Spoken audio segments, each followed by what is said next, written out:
जय हिंद साथियों, स्वागत करता हूं आपके अपने YouTube चैनल जिक्र विजन में। मैं संदीप चौधरी एक बार फिर आपके सामने हाजिर हुआ हूं एक नए टॉपिक के साथ, जो कि आप देख पा रहे हैं मनोविज्ञान है। बहुत से दिनों से कमेंट आ रहे थे भाई सर मनोविज्ञान का रिवीजन करवाइएगा।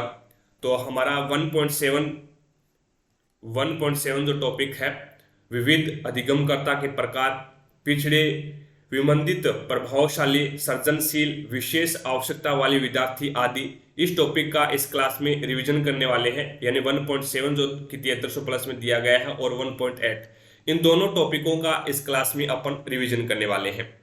तो चलिए शुरू करते हैं। जिसने भी क्लास का लाइक नहीं किया तो एक बार क्लास को लाइक जरूर करें भी, ताकि हमारा भी मोटिवेशन बना रहे। और कमेंट सेक्शन में कमेंट करके जरूर बताना भी आपको क्लास कैसी लग रही है। बढ़िया लग रही है तो अपने सभी दोस्तों के साथ में शेयर करें। जो रीट लेवल फर्स्ट और सेकंड की तैयारी कर रहे हैं उन सभी के साथ एक बार क्लास को शेयर करना, ताकि सभी को क्लास का लाभ मिले और पढ़ने और पढ़ाने का मजा आए। चैनल पर नए हैं तो चैनल को सब्सक्राइब कर लेना, पास में लगे बेल आइकन को जरूर दबा लेना, ताकि अपन जैसे ही नेक्स्ट वीडियो डालें तो उसका नोटिफिकेशन सबसे पहले आपके पास पहुंचे और आप तुरंत उसका लाभ उठा सको। चलिएगा, पहला क्वेश्चन देखो भी, प्रतिभाशाली बच्चों के लिए आवश्यक है। प्रतिभाशाली बच्चों के लिए आवश्यक है तो ये उन्हें विशिष्ट योग्यता हेतु विशेष अवसर दिए जाएं। अगला क्वेश्चन देखो भाई, सेकंड क्वेश्चन आता है, एक बालक जो अन्य विषयों में सामान्य जबकि गणित विषय में बहुत कम उपलब्धि रखता है, तो ऐसे बालक को किस श्रेणी में रखा जाता है? तो ऐसे बालक को पिछड़े बालक की श्रेणी में रखा जाता है, क्योंकि ऐसा बालक जो किसी एक विषय में कम उपलब्धि रखता है तो अन्य सभी विषयों में सामान्य उपलब्धि प्रदर्शित करता है, तो यह विशिष्ट पिछड़ापन प्रदर्शित करता है। ठीक है, आगे चलते हैं। नेक्स्ट क्वेश्चन देखो भी, मानसिक विभिन्नताओं का मापन किया जाता है, तो ये बुद्धि परीक्षण से मानसिक विभिन्नताओं का मापन किया जाता है। अगला क्वेश्चन है, एक व्यक्ति का दूसरे व्यक्ति से अंतर एक सार्वभौमिक घटना जान पड़ती है। ये कथन किसका है? तो ये टाइलर का कथन हो जाएगा। नेक्स्ट क्वेश्चन है, यदि एक बालक अपनी कक्षा से एक स्तर नीचे का औसत कार्य नहीं कर पाता तो वह क्या है? तो पिछड़े बालक की श्रेणी में आता है। अगला क्वेश्चन देखो भी, 6 नंबर क्वेश्चन है, जब नियम भंग में कानून तोड़ने का दोष शामिल होता है तो उसे हम क्या कहते हैं? तो उसे अपराध कहते हैं। नेक्स्ट क्वेश्चन देखिएगा, व्यक्तिगत विभिन्नताओं के लिए किन परीक्षणों का प्रयोग किया जाता है? तो वो बुद्धि व उपलब्धि परीक्षण का यूज किया जाता है, और व्यक्तित्व व संवेग परीक्षण का भी यूज किया जाता है, और विशिष्ट अभिक्षमता परीक्षण का भी यूज किया जाता है। आगे चलते हैं। नेक्स्ट क्वेश्चन देखो भी, 9 नंबर क्वेश्चन है, व्यक्तिगत भिन्नता का तात्पर्य किन्हीं दो व्यक्तियों के व्यक्तित्व एवं क्रियाओं में अंतर से है। तो 100% सत्य इसमें आपका राइट आंसर होगा। अगला क्वेश्चन देखो भी, किसने कहा कि बालक एक पुस्तक की भांति है जिसका अध्ययन करके पता चलता है कि उसकी व्यक्तिक क्षमताएं क्या है और तथा यह औरों से भिन्न क्यों है? तो ये रूसो ने कहा था। अगले क्वेश्चन पे चलते हैं। नेक्स्ट क्वेश्चन देखिएगा, 11 नंबर क्वेश्चन है, विशिष्ट बालक है। विशिष्ट बालक कैसा होता है? तो ये मंदबुद्धि बालक, पिछड़ा बालक और प्रतिभाशाली बालक है, वो विशिष्ट बालक में आते हैं। It's okay. आगे चलते हैं। 12 नंबर क्वेश्चन देखो भी, एक ए है वो पाठ को बहुत जल्दी सीख लेता है, परंतु बी को उसे सीखने में बहुत समय लगता है, तो यह सिद्धांत किसका है? तो यह व्यक्तिगत विभिन्नता का सिद्धांत हो जाएगा। आगे चलते हैं। नेक्स्ट क्वेश्चन देखो भी, मानसिक रूप से पिछड़े बालकों के लिए उपयोगी व्यूहरचना है, तो यह कार्यों को मूर्त रूप में समझना। मानसिक रूप से पिछड़े बालकों के लिए उपयोगी व्यूहरचना है कार्यों को मूर्त रूप में समझना। यानी मानसिक रूप से पिछड़े या फिर मानसिक रूप से मंदित बालक अमूर्त अवधारणाओं को नहीं समझ पाते, और उन्हें सभी कार्यों को मूर्त रूप में समझाना उनके लिए उपयोगी रहता है। अगला क्वेश्चन देखो भी, निःशक्त बच्चों के लिए समेकित शिक्षा का उद्देश्य उन्हें शैक्षिक अवसर उपलब्ध करवाना है, तो वो हो जाएगा नियमित विद्यालयों में उपलब्ध करवाना होता है। 15 नंबर क्वेश्चन है, कौन सा कथन व्यक्तिक विभिन्नताओं के अनुरूप नहीं है? तो वो हो जाएगा, सही ढंग से पढ़ाने पर बालक गणित में निष्णात हो सके। ये जो कथन है ये व्यक्तिक विभिन्नता के अनुरूप नहीं है, व्यक्तिक विभिन्नता के अनुरूप नहीं है। तो व्यक्तिक विभिन्नता के अनुरूप कौन कौन से हो जाएगा? तो गृह कार्य में कठिनाई के अनुसार विविधता हो, दूसरा हो जाएगा प्रश्न पत्र में कुछ प्रश्न सरल व कुछ कठिन हो, और तीसरा हो जाएगा इसमें कक्षा में कमजोर बच्चों को आसान प्रश्न पूछे जाए। तो ये तो व्यक्तिगत विभिन्नता के अनुरूप हो गया, लेकिन व्यक्तिगत विभिन्नता के अनुरूप कौन सा नहीं है, तो वो सही ढंग से पढ़ाने पर हर बालक गणित में निष्णात हो सके, ये सही नहीं है। अगला क्वेश्चन देखो भाई, 16 नंबर क्वेश्चन है, प्रतिभाशाली बालक जन्म के समय बालकों से वजन में 1 पौंड व लंबाई में 1.5 इंच ज्यादा होते हैं, अध्ययन किसका है, ये टर्मन का अध्ययन हो जाएगा। नेक्स्ट क्वेश्चन देखो भी, प्रतिभाशाली बालकों की पहचान बुद्धि लब्धि के साथ निष्पादन परीक्षणों द्वारा कठिन मानी जाती है, क्योंकि निष्पादन मापन से पिछड़े हुए प्रतिभाशाली बालकों को नहीं पहचान सकते। 18 नंबर क्वेश्चन देखो भी, 18 नंबर क्वेश्चन है, मनोविज्ञान में सर्वप्रथम किसने व्यक्तिगत विभिन्नता का समर्थन किया, तो ये गाल्टन ने किया। 19 नंबर क्वेश्चन है, जिन बालकों की शैक्षिक उपलब्धि अपनी आयु के अन्य बालकों से निम्न रहती है वह क्या है, तो वो क्या है, पिछड़े में आता है। किस में आ जाएगा, पिछड़े में आ जाएगा। ऐसा बालक जो अपनी कक्षा का औसत कार्य नहीं कर पाता तथा जिनकी शैक्षिक उपलब्धि अपनी आयु के अन्य बालकों से कम होती है, तो वो पिछड़े बालक कहलाते हैं। ठीक है, और जिस बालक की शैक्षिक उपलब्धि 85 से कम होती है तो उसे पिछड़े बालक की श्रेणी में रखा जाता है। अगला क्वेश्चन देखो भी, 21 नंबर क्वेश्चन है, व्यक्तिगत भिन्नता का ज्ञान अध्यापक को मदद करता है शिक्षण अधिगम क्रियाओं की योजना बनाने में। नेक्स्ट क्वेश्चन देखो भी, 22 नंबर क्वेश्चन है, प्रतिभाशाली बालिकाएं विद्यालय जाने से पूर्व ही घर पर पढ़ना लिखना सीख जाती है, यह कथन किसका है, तो यह कथन टर्मन का हो जाएगा। अगला क्वेश्चन है, प्रतिभाशाली बालक अन्य लोगों का आदर करते हैं चिढ़ाते नहीं, कथन किसका है, तो ये विट्टी का कथन हो जाएगा। अगला क्वेश्चन देखो अभी, 24 नंबर क्वेश्चन है, बुद्धि एवं सृजनात्मकता में किस प्रकार का सहसंबंध पाया जाता है, तो ये धनात्मक सहसंबंध पाया जाता है। बुद्धि एवं सृजनात्मकता में एक सकारात्मक सहसंबंध पाया जाता है, क्योंकि शोध प्रदर्शित करते हैं कि सृजनात्मकता हेतु औसत बुद्धि का होना आवश्यक है। बुद्धि अधिक होने से सृजनात्मकता की अधिकता होना आवश्यक नहीं है। ठीक है, अगला क्वेश्चन देखो भी, सृजनात्मकता परीक्षणों में किन भारतीयों का परीक्षण प्रसिद्ध रहा, तो ये हो जाएगा बाकर, मेहंदी और पासी। बाकर, मेहंदी और पासी। अगला क्वेश्चन देखो भी, नेक्स्ट 26 नंबर क्वेश्चन है, सामाजिक नियमों व कानूनों के विरुद्ध व्यवहार करने वाला बालक क्या कहलाता है, तो बाल अपराधी कहलाता है। क्या कहलाता है, बाल अपराधी, आपका राइट आंसर होगा। अगला क्वेश्चन देखो भी, नेक्स्ट क्वेश्चन आता है, प्रतिभाशाली बालकों की पहचान निष्पादन परीक्षणों द्वारा कठिन मानी जाती है, इसका उपयुक्त कारण है निष्पादन मापन से पढ़ाई में पिछड़े हुए प्रभावशाली बालक को नहीं पहचान सकते। प्रभावशाली बालक औसत या फिर सामान्य बुद्धि से काफी अधिक बुद्धि वाले होते हैं, परंतु कोई प्रतिभाशाली बालक कुछ कारणों से अकादमिक पिछड़ापन भी प्रदर्शित कर सकता है, अतः निष्पादन परीक्षणों द्वारा उन प्रतिभाशाली बालकों को नहीं पहचाना जा सकता जो शैक्षणिक रूप से पिछड़े हुए हैं। अगला क्वेश्चन देखो भी, 28 नंबर क्वेश्चन है, एक छात्र जो हमेशा नई जानकारियों के लिए स्रोतों की खोज करता रहता है, वह शिक्षकों व सहपाठियों के तर्क वितर्क करता होता है, तो ये क्या है, प्रतिभाशाली बालक हो जाएगा। आगे चलते हैं, 29 नंबर क्वेश्चन देखो भी, नेक्स्ट क्वेश्चन आता है, एक प्रतिभाशाली बालक की आप मदद करते हैं उसे संवर्धित अधिगम अनुभव देकर उसे क्या करते हैं, उनकी मदद करते हैं। 30 नंबर क्वेश्चन देखो भी, प्रतिभाशाली बच्चों के लिए सबसे अच्छे शैक्षिक कार्यक्रम वे होते हैं जो उनके चिंतन को प्रेरित कर उन्हें विविध विचारों में व्यस्त रहने के अवसर देते हैं। अगला क्वेश्चन देखो भी, 31 नंबर क्वेश्चन है, प्रतिभाशाली विद्यार्थी अपनी क्षमताओं को तब विकसित कर पाएगा जब वे अन्य विद्यार्थियों के साथ अधिगम प्रक्रिया से जुड़ते हैं।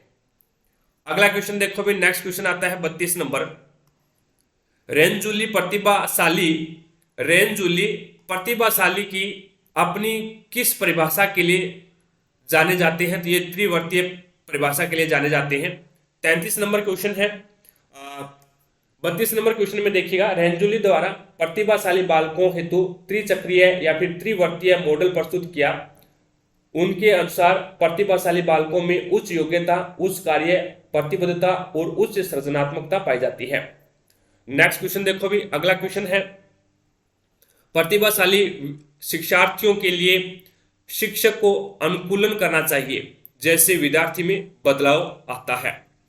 नेक्स्ट देखो भी, 34 नंबर क्वेश्चन है, सुधार स्कूल स्थापित किए गए, तो ये बाल अपराधियों के लिए, सुधार स्कूल है वो स्थापित किए गए, तो ये बाल अपराधियों के लिए किए गए। 35 नंबर क्वेश्चन है, निम्नलिखित में से प्रतिभाशाली अधिगमकर्ताओं के लिए क्या समुचित नहीं है, तो ये हो जाएगा बुनियादी तौर पर उनकी मस्तिष्कीय के कारण ही उनका महत्व है। बुनियादी तौर पर उनकी मस्तिष्कीय शक्ति के कारण ही उनका महत्व है। आगे चलते हैं, नेक्स्ट देखो भी, 36 नंबर क्वेश्चन है, एक बालक जो गणित के अतिरिक्त अन्य विषयों में सामान्य है जबकि गणित में बहुत निम्न उपलब्धि रखता है, ऐसे बालक को निम्न में से किस श्रेणी में रखा जाता है, तो विशिष्ट पिछड़ा बालक की श्रेणी में रखा जाता है। यदि बालक सभी विषयों में कम शैक्षणिक उपलब्धि प्रदर्शित करता है तो वो यह सामान्य पिछड़ापन कहलाता है, परंतु किसी एक विषय में ही कम शैक्षिक उपलब्धि प्रदर्शित करता है तो विशिष्ट पिछड़ापन कहलाता है। अगला क्वेश्चन देखो भी, एक बच्चा प्राय सहपाठियों के साथ झगड़ता है तो आप क्या करेंगे, तो आप कारण का पता लगाने का प्रयास करेंगे तथा उसे परामर्श देंगे। एक बच्चा जो सहपाठियों के साथ झगड़ता रहता है या अन्य कोई व्यवहारात्मक समस्या प्रदर्शित कर रहा है तो अध्यापक को सर्वप्रथम उसके इस व्यवहार के उत्पन्न होने के पीछे के कारण को समझने का प्रयास करना चाहिए और उसकी समस्या का कारण पता लगाने पर उसे आवश्यकता अनुसार परामर्श प्रदान करना चाहिए। अगला क्वेश्चन देखो भी, बाल अपराध का कारण है, बाल अपराध का कारण है माता पिता से अनबन रहना। माता पिता से अनबन रहना बाल अपराध का कारण हो जाएगा। अगला क्वेश्चन है, पिछड़ा बालक वह है जो अपने पाठशाला जीवन के मध्य 10 से 11 वर्ष में अपनी आयु के अनुरूप सामान्य कक्षा से नीचे की कक्षा का कार्य न कर सके। यह कथन किसका है, तो ये सिरिल बर्ट का कथन हो जाएगा। नेक्स्ट क्वेश्चन देखो भी, कौन सी पिछड़े हुए बालक की विशेषता नहीं है, तो कम बुद्धि रखते हैं, ये पिछड़े हुए बालक की विशेषता नहीं है। तो पिछड़े हुए बालक की विशेषता कौन सी है, तो अपनी आयु के बालकों से काफी पिछड़ जाते हैं और सामान्य विद्यालय कार्यों के साथ वे गति नहीं रख पाते और अपनी प्रकृति प्रदत्त योग्यताओं से कम स्तर की शैक्षिक उपलब्धि का प्रदर्शन करते हैं, वो पिछड़े हुए बालक की विशेषताओं में आते हैं। आगे चलते हैं, नेक्स्ट अपन बात करते हैं, बच्चे की जिज्ञासा शांत करनी चाहिए। बच्चे की जिज्ञासा शांत करनी चाहिए तत्काल जब विद्यार्थी द्वारा जिज्ञासा की गई, तत्काल जब विद्यार्थी द्वारा जिज्ञासा की गई है, यानी अध्यापक तथा अभिभावकों को बालकों या विद्यार्थियों की जिज्ञासा उसी समय शांत करने का प्रयास करना चाहिए जब वो उत्पन्न हुई हो।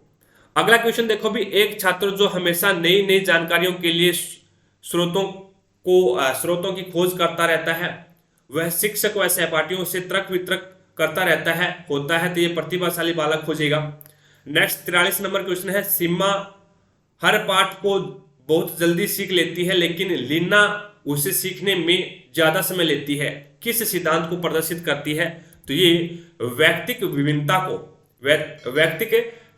को प्रदर्शित करती है।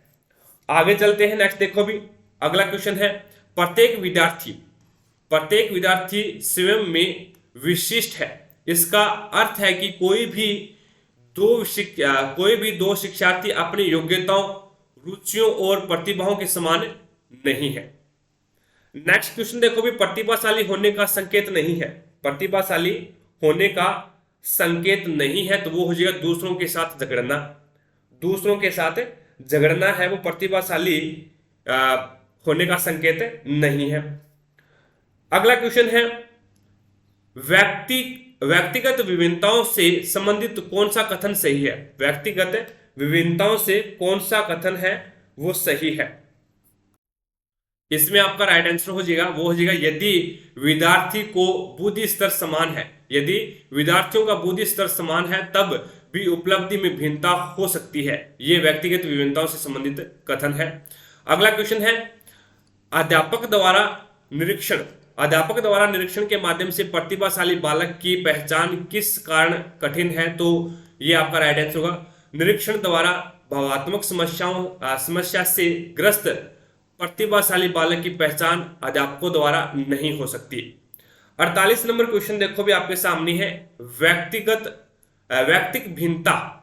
वैयक्तिक विभिन्नता के आधार पर पारकहस्ट ने बालकों के लिए शिक्षा पद्धति दी। तो ये डाल्टन प्लान दिया था। अभी क्या दिया था? डाल्टन प्लान आपका राइट आंसर होगा। अगला क्वेश्चन है एक बच्चा जिसकी उपलब्धि छठी कक्षा तक अच्छी थी, 7वीं कक्षा में उसकी उपलब्धि बहुत कम रहने लग गई, वह बच्चा है तो शैक्षिक दृष्टि से पिछड़ा।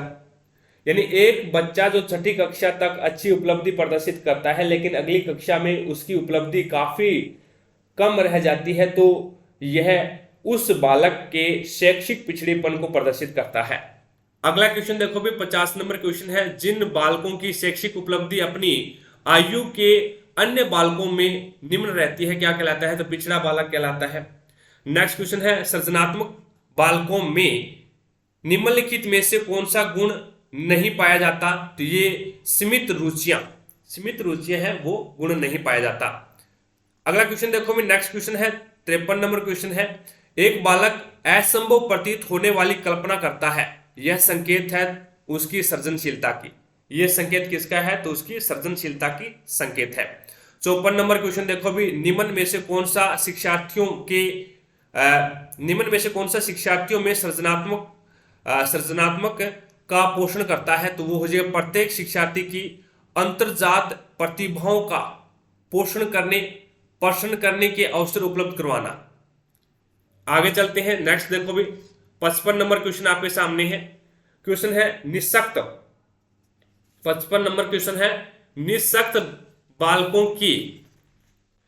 बालकों की शिक्षा के लिए प्रावधान किया जा सकता है? तो वो समावेशित शिक्षा द्वारा उसका प्रावधान किया जा सकता है।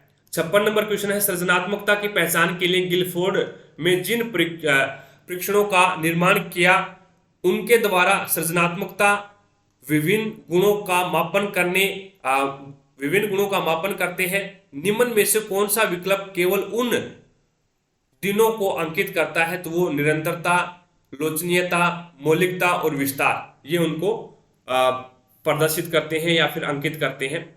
अगला क्वेश्चन है निम्न में से कौन सा सृजनात्मकता से संबंधित नहीं है? तो मितव्ययिता है, ये सृजनात्मकता से संबंधित नहीं है। आगे चलते हैं। बाकी सृजनात्मकता से मौलिकता है, प्रवाह है, उपयोगिता है, ये इससे संबंधित हो जाएगा। नेक्स्ट क्वेश्चन देखो भी 58 नंबर क्वेश्चन है बच्चे तब सर्वाधिक सृजनशील होते हैं जब वे किसी गतिविधि में भाग लेते हैं अपनी रुचि से। बच्चे जब अपनी स्वयं की रुचि से किसी कार्य या फिर गतिविधि में भागीदारी करते हैं तब ही वे अपनी सृजनशीलता को बेहतर रूप से प्रदर्शित कर पाते हैं। अगला क्वेश्चन देखो, नेक्स्ट क्वेश्चन है सृजनात्मकता की पहचान होती है तो नवीन रचना या उत्पादन से होती है।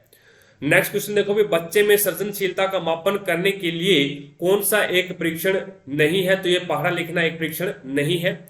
नेक्स्ट क्वेश्चन आता है 61 नंबर क्वेश्चन है एक बालक सामान्य वस्तु के नए उपयोग करता है, यह दर्शाता है, तो ये सृजनशीलता दर्शाती है भी। ठीक है, आगे चलते हैं। नेक्स्ट 62 नंबर क्वेश्चन है किसी बच्चे में सृजनशीलता विकसित करने के लिए अध्यापक को नहीं करना चाहिए बच्चे की प्रतिक्रियाओं को प्रतिबंधित करना अध्यापक को नहीं चाहिए। नेक्स्ट देखो भी 63 नंबर क्वेश्चन है। अगला क्वेश्चन है बच्चों की सृजनात्मकता विकसित नहीं की जा सकती किसी जांच पड़ताल करने के लिए उनको हतोत्साहित करके। यानी बच्चों में सृजनात्मकता विकसित नहीं की जा सकती तो किसी जांच पड़ताल करने के लिए उनको हतोत्साहित करके है वो सृजनात्मकता विकसित नहीं की जा सकती। जब बच्चों को उसकी जांच पड़ताल को करने के लिए हतोत्साहित किया जाता है तो उनकी सृजनात्मकता को पोषण नहीं मिलता, अपितु बच्चों को सृजनात्मकता का दमन होने की संभावनाएं होती है। अगला क्वेश्चन देखो भी, निम्न में से कौन सा कथन सही नहीं है? तो सृजनशीलता के लिए चिंतन आवश्यक नहीं है, यह कथन सही नहीं है। सृजनशीलता के लिए चिंतन आवश्यक नहीं है, ये जो स्टेटमेंट है वो सही नहीं है। बाकी सृजनशीलता किसी भी काम में मौलिकता होती है, सृजनशीलता किसी भी काम में मौलिकता होती है, एकदम सही है। सृजनशीलता किसी पूरा किए गए काम का एक नया परिणाम होता है, यह भी एकदम सही है। और सृजनशीलता में समाज या किसी समूह के लिए उपयोगिता होनी चाहिए, यह भी एकदम सही है। अगला क्वेश्चन देखो भी, 65 नंबर क्वेश्चन है, सृजनात्मकता की विशेषता होती है। सृजनात्मकता की विशेषता लचीलापन, प्रभावशीलता और मौलिकता हो जाएगी। लचीलापन, प्रभावशीलता और मौलिकता। आगे चलते हैं, नेक्स्ट क्वेश्चन देखो भी, समस्या के अर्थ को जानने की योग्यता वातावरण के दोषों, कमियों एवं रिक्तियों के प्रति सजगता विशेषता है, तो ये सृजनशील बालकों की विशेषता है। अगला क्वेश्चन देखो भी, नेक्स्ट क्वेश्चन आता है, डिसलेक्सिया का अर्थ है। डिसलेक्सिया का अर्थ क्या है? तो वो आपका राइट आंसर होगा पठन विकार है, वो आपका इसमें राइट आंसर हो जाएगा पठन विकार। अगला क्वेश्चन है, ADHD का पूर्ण रूप क्या है? तो ये हो जाएगा attention deficit hyperactivity disorder. ADHD का पूर्ण रूप बताना है attention deficit hyperactivity disorder.